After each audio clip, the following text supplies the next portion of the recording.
ഞാൻ പറയട്ടെ. ഞാനിപ്പോൾ ശിരൂരിൽ നിന്ന് വരികയാണ്. എൻ്റെ ബ്രദേഴ്സും ഞാനും കൂടി അവിടെ നിന്ന് വരികയാണ്. നമ്മളെ പണികൾ ചെയ്ത് കഴിഞ്ഞ് അസാധ്യമായ ഒരു കാര്യം നമ്മൾ സാധിച്ച്. കാരണം കിട്ടൂലെന്ന് പല കോണിന്നും പറഞ്ഞിനു. അത് കാണിച്ചു കൊടുത്ത് എങ്ങനെ കിട്ടുക എന്നുള്ളത്.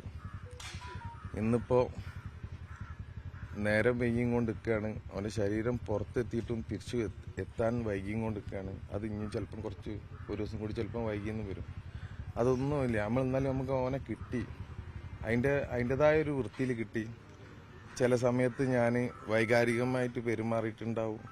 അത് ഒരു സാധാരണക്കാരൻ്റെ ഒരു എന്താ പറയുക, ഒരു വിഷമമായിട്ട് കണ്ടാൽ മതി.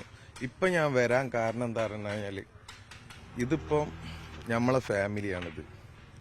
ചിലപ്പം എന്താ പറഞ്ഞു കഴിഞ്ഞാൽ സംസാരത്തിലൊക്കെ ആളുകൾക്ക്, നമ്മൾ സാധാരണക്കാരാണല്ലോ ഇവരെല്ലാവരും, ഞാനും ഒക്കെ സാധാരണക്കാര ഒരു വിഷയമാണിത്. അപ്പം തന്നെ ആ കുട്ടീൻ്റെ അടുത്ത് എന്തെങ്കിലും വർത്തമാനത്തിൽ എന്തെങ്കിലും പാകപ്പയവ് വന്നിട്ടുണ്ടെങ്കിൽ ദയവ് ചെയ്തിട്ട് ഈ ഫാമിലിനെ ക്രൂശിക്കരുത്. കാരണം ഓരോ ഓൾറെഡി നഷ്ടപ്പെട്ടിരിക്കുന്ന ഒരു സന്ദർഭത്തിൽ ദയവ് ചെയ്തിട്ട് ഓരോ വാക്കാല് ഒന്നിലും പ്രവർത്തിയാലോ ഒന്നും വിഷമിപ്പിക്കരുത്. നമുക്കിതിൻ്റെ ഒരു ക്രെഡിറ്റും ആർക്കും ആവശ്യമില്ല. ഇത് മൊത്തം നമ്മളെല്ലാവരും കൂടിയിട്ട് ഇവനെ നമ്മൾ വീട്ടിലെത്തിച്ചു കൊടുക്കുക എന്നുള്ളത്, അത് മൊത്തം എൻ്റെ മലയാളി കമ്മ്യൂണിറ്റിൻ്റെ ഒരു ടാസ്ക് കഴിഞ്ഞത്. ആ ടാസ്ക് നമ്മളെല്ലാവരും കൂടിയാണ് പൂർത്തീകരിച്ചത്. ഇനി അങ്ങോട്ടും ഇങ്ങോട്ടും എന്താ പറഞ്ഞു കഴിഞ്ഞാൽ മാറി നിന്ന് നമ്മൾ ആരെയും കുറ്റപ്പെടുത്തരുത്. സാധാരണക്കാരാണ്.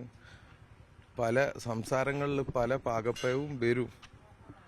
അതിലെ ആളുകളെ വിട്ടുപോകും. അതൊന്നും നമുക്കാർക്കും, ഞാൻ ആ വീട്ടിലെ അംഗല്ലേ, അപ്പം എൻ്റെ പേര് പറയണമെന്ന് ഒരു ആവശ്യമില്ല കേട്ടോ.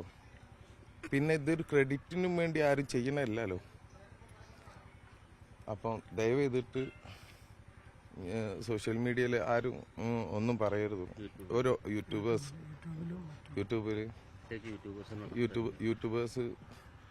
എന്താ പറഞ്ഞു കഴിഞ്ഞാൽ, ഇപ്പോൾ ഈ വീടിൻ്റെ ദുഃഖം നമ്മളെ നാടിൻ്റെ ദുഃഖമാണ്. അത് കേരളത്തിൻ്റെ ദുഃഖമാണ്.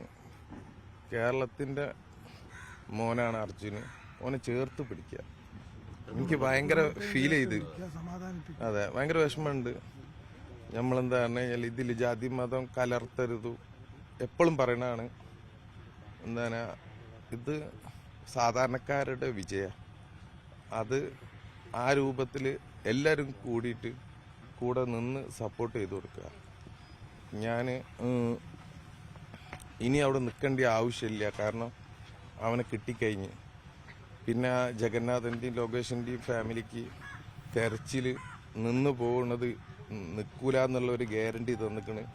ഇനി 5 ദിവസം കൂടി തിരയാന്നുള്ള, അത് കഴിഞ്ഞിട്ടും കിട്ടിയില്ലെങ്കിൽ ഓരോ സർട്ടിഫിക്കറ്റിന് ഓഫീസിൽ ഓരോ ഓഫീസിൽ കയറി ഇറങ്ങാനുള്ള ഒരു ഗതി ആ പെൺകുട്ടികൾക്ക് ഉണ്ടാക്കരുത് എന്നുള്ള ഒരു ഉറപ്പുമേലാണ് നമ്മൾ തിരിച്ചു പോകുന്നത്. എൻ്റെ കുട്ടികൾക്ക് സുഖമില്ല. അപ്പം അതും നോക്കണം. 2 ദിവസം മുന്നേ പോരാൻ വിചാരിച്ചാണ്. അതെ, എനിക്ക്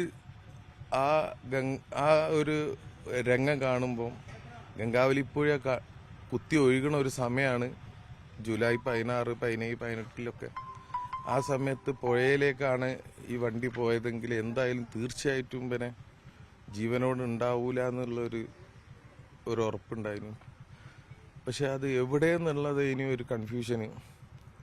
ഒരു വിദഗ്ധന്മാരുടെ ഒരു സാന്നിധ്യം കുറവാണ്. ഭയങ്കര ലാഗിങ് ആണ് കർണാടക. മനുഷ്യൻ്റെ വില 5 പൈസൻ്റെ വില ഉണ്ടാവില്ല മനുഷ്യന്മാർക്ക് അവിടെ. ആ നാട്ടിനെ നമ്മൾ കുറേ മാറ്റിയെടുത്തിക്കണ് ഈ ഒരു വിഷയത്തിലൂടെ. പക്ഷെ എന്താ പറഞ്ഞു കഴിഞ്ഞാൽ ഇന്നും ഇപ്പോൾ അവൻ്റെ ശരീരം കിട്ടിക്കഴിഞ്ഞിട്ട് ഇപ്പം ഇന്നത്തേക്ക് 3 ദിവസമായി.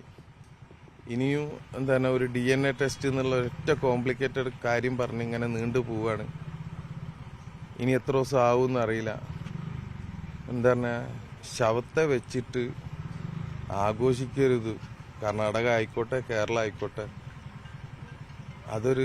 അതിന് അർഹിച്ച ബഹുമാനം കൊടുത്ത് ഈ വീട്ടുകാർ ഓരോ സെക്കൻഡും തീ തിന്ന് ജീവിക്കുകയാണ്.